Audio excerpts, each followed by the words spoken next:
On June 4, 1942, the Japanese carrier force was burning. Akagi, Kaga, and Sōryū lay crippled at Midway.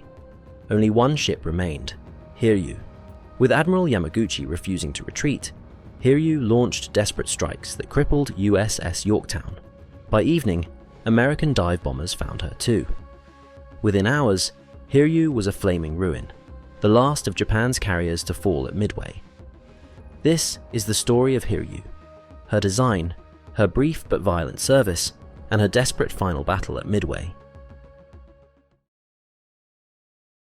Hiryū was conceived in the 1930s as a purpose-built fleet carrier, unlike several of her Japanese sisters that began life as converted battleships or battlecruisers. In fact, Hiryū and her near sister, Sōryū, were the only carriers of the elite Kido Butai, First Air Fleet, designed from the keel up purely for aviation, rather than rebuilt from existing hulls. Originally intended to be Sōryū's identical sister, Hiryū's design was enlarged and improved after 2 naval engineering lessons: the Tomozuru capsizing and the 4th Fleet incident typhoon damage of 1934-35 exposed stability flaws in many of Japan's warships.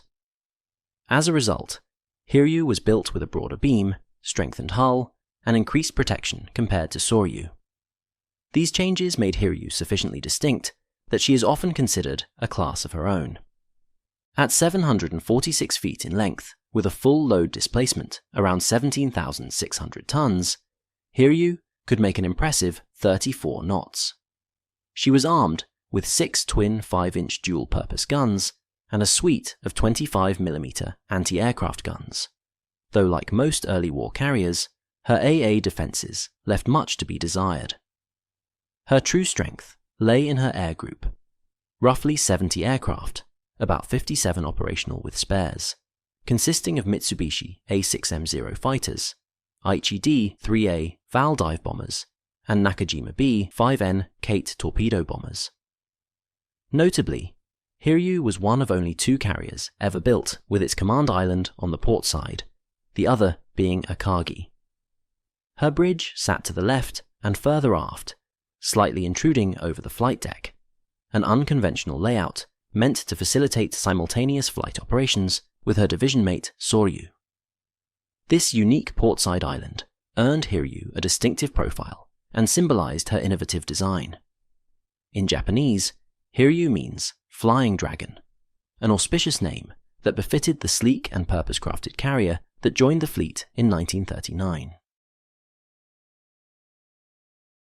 Commissioned in July 1939, Hiryū quickly became part of Japan's expanding carrier force. She was assigned to the 2nd Carrier Division under Rear Admiral Tamon Yamaguchi, a rising star among Japan's naval aviators. Even before the Pacific War formally began, Hiryū's air group saw action in East Asia. In mid-1940, her squadrons provided air support for the Japanese invasion of French Indochina, projecting power onto the Asian mainland.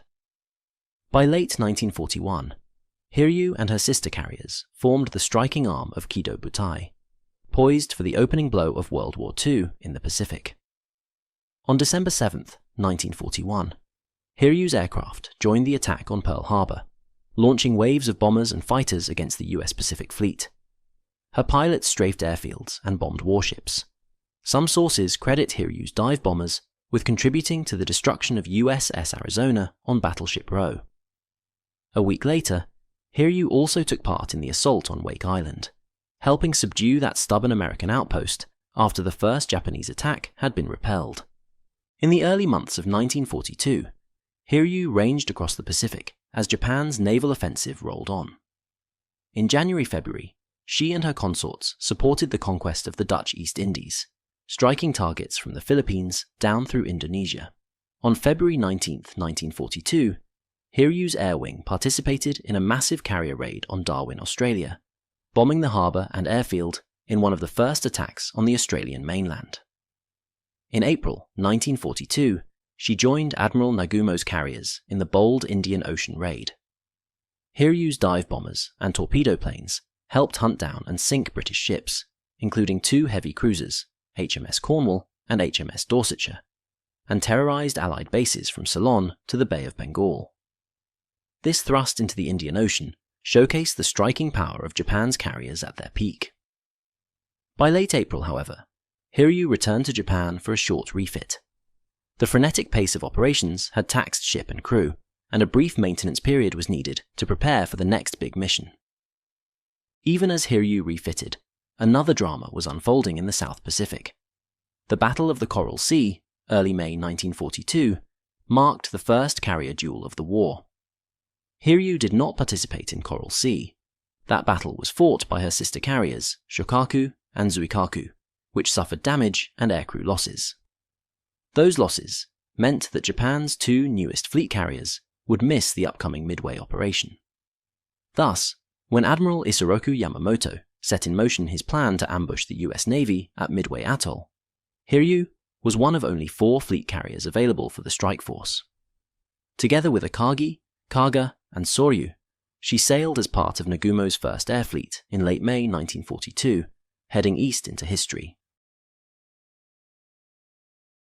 The Battle of Midway erupted before dawn as Nagumo's carriers launched a coordinated airstrike against Midway Island. Aboard Hiryū, Captain Tomeo Kaku oversaw the pre-dawn launch of bombers and fighters toward the American outpost. These joined the armada of planes that pounded Midway's airfields shortly after 6:30 a.m. The island's installations were hit hard, but not neutralized. Many American defenders survived to strike back, as Nagumo's armada recovered planes around 7 a.m. Midway-based aircraft counterattacked the Japanese carriers. Hiryū and the others came under fierce assault. Her gunners and combat air patrol Zeros managed to shoot down or drive off most of these attackers, but it was a harbinger of worse to come. Amidst this melee, Hiryū's air group leader, Lieutenant Joichi Tominaga, returned from the Midway strike with his Kate bomber riddled and low on fuel, reporting that a second attack on the island was needed.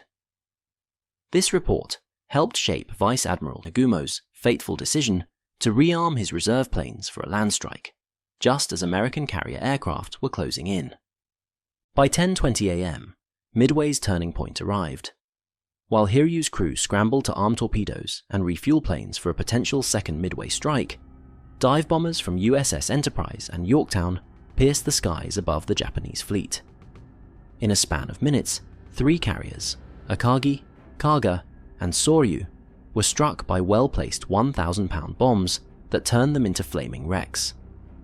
Hiryū was missed entirely by this first American onslaught. As smoke mushroomed from the other 3 flat tops, Hiryū suddenly found herself the sole surviving carrier. On her bridge, Admiral Yamaguchi grasped the gravity of the moment. Rather than flee, he immediately chose to counterattack with everything Hiryū had left. Within an hour, the Flying Dragon had armed and spotted a strike force on deck. She was determined to bite back. Around 11:30 a.m., Hiryū launched the first of 2 counterstrikes aimed at the US carriers, led by Lieutenant Michio Kobayashi. Racing through the clear skies, this formation sighted USS Yorktown shortly after noon. Yorktown and her escorts braced as the Japanese dive bombers pushed over into steep dives. Despite defensive fire and fighter opposition, several bombs tore into Yorktown just before 12:30 p.m., blowing gaping holes in her flight deck and igniting fires. The proud American carrier was brought to a halt, shrouded in smoke.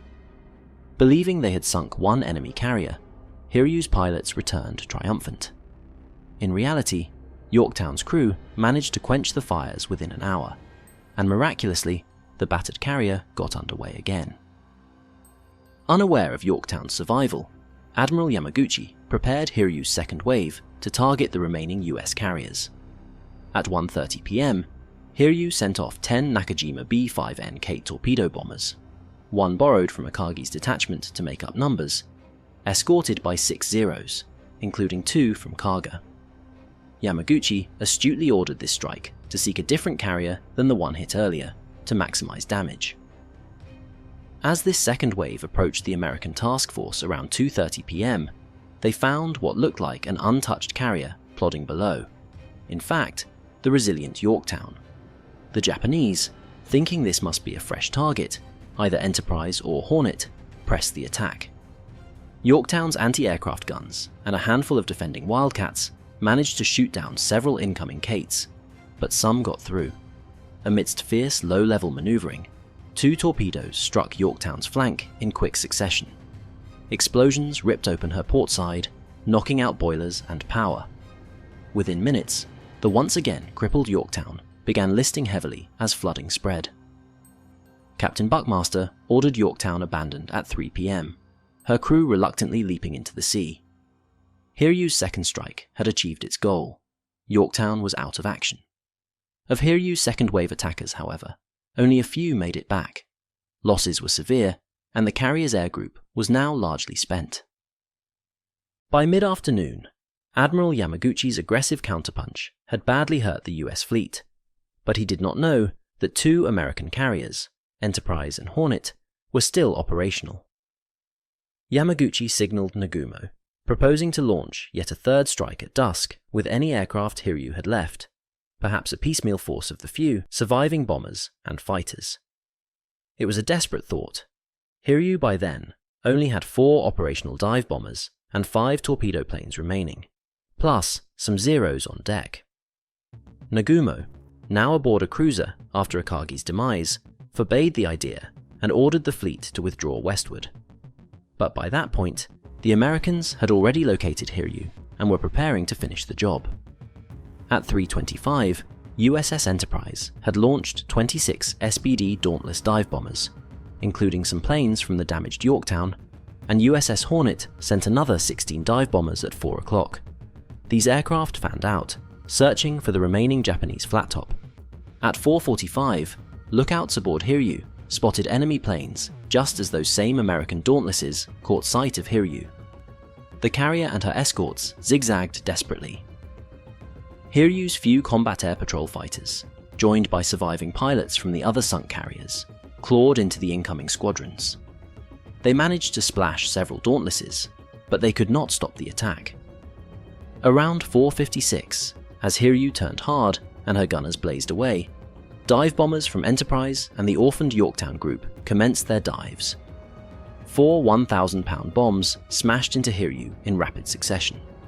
3 bombs ripped through the forward flight deck and hangar, while 1 hit near the midship elevator. The result was cataclysmic. Fires and explosions roared through the hangars, consuming fueled aircraft and ammunition. The forward half of Hiryū's flight deck collapsed into the hangar bay, and part of the forward elevator was blown up into the air. Within minutes, the Flying Dragon was engulfed in flame from bow to stern. Recognizing the carrier was mortally stricken, the remaining US dive bombers diverted to attack nearby Japanese escort ships. Hiryū herself was clearly finished. By 5:10, when the last American planes withdrew, Hiryū was a floating inferno, her decks and hangars in an uncontrolled blaze. On Hiryū's smoke-shrouded bridge, Admiral Yamaguchi and Captain Kaku assessed the devastation. Damage control teams fought to contain the fires, but with each passing hour, the blazes only grew. The ship's propulsion and boilers remained intact for a time, allowing Hiryū to limp along at reduced speed, but the inferno on deck could not be tamed. By 9:23 p.m., Hiryū's engines finally died as fire damaged the engine compartments, and she drifted to a standstill in the darkness. Around 11:58, a massive secondary explosion, likely the detonating torpedoes or bombs in her magazines, shook the ship, sealing her fate. Yamaguchi ordered preparations to abandon ship. But first, the admiral chose to perform a final act of warrior honor. Gathering the roughly 800 survivors who remained aboard, including wounded men carried up by their crewmates, on the flight deck near the island, Yamaguchi led them in a solemn banzai salute to the emperor and a singing of the Japanese national anthem. In the eerie glow of the fires, the men's voices rose in unison, a haunting farewell to their ship and nation. With that, at about 3:15 on June 5th, the order was given to abandon Hiryū. Hundreds of crew clambered down ropes or slid directly into the sea, to be picked up by the destroyers Kazagumo and Makigumo waiting nearby. Admiral Yamaguchi, however, refused to leave his flagship. The 49-year-old Yamaguchi widely regarded as one of Japan's finest carrier commanders, believed in the Bushido code of self-sacrifice and chose to go down with Hiryū as atonement for the fleet's defeat. Captain Kaku likewise elected to stay by his ship. The two men then shook hands with remaining staff and wished their comrades well. Yamaguchi removed his cap and handed it to a young staff officer, instructing him to deliver it to Yamaguchi's family. With final words of encouragement, the admiral sent the last evacuees over the side. In the darkness of June 5th, Japanese destroyer Makigumo drew in and fired 2 torpedoes into the crippled Hiryū to ensure her scuttling. One torpedo hit near the bow with a dull thud. Yet even that was not the immediate end. Amazingly, Hiryū remained afloat for several more hours, her shattered hulk refusing to sink. At 9:12 a.m. on June 5, 1942, Hiryū sank beneath the waves, bow first. Yamaguchi, Kaku, and some 380 of Hiryū's officers and men went down with the ship. The last carrier standing at Midway was gone. The destruction of Hiryū marked the close of the carrier battles at Midway. With Akagi, Kaga, Sōryū, and now Hiryū lost, the Japanese First Air Fleet had suffered an irreplaceable blow. The 4 veteran fleet carriers that had spearheaded every major offensive since Pearl Harbor was gone in a single day. For the United States, her destruction ensured the decisive outcome of the battle. Hiryū's counterstrikes had crippled USS Yorktown, but her own loss left the Americans still in control of the seas. Midway showed how quickly fortunes could reverse in carrier warfare, where a single strike could erase years of preparation. Strategically, the loss of Hiryū and her sisters crippled Japan's ability to wage offensive carrier operations. Although carriers like Shokaku and Zuikaku were still on the board, Japan lacked both the ships and the trained aviators to rebuild the striking force.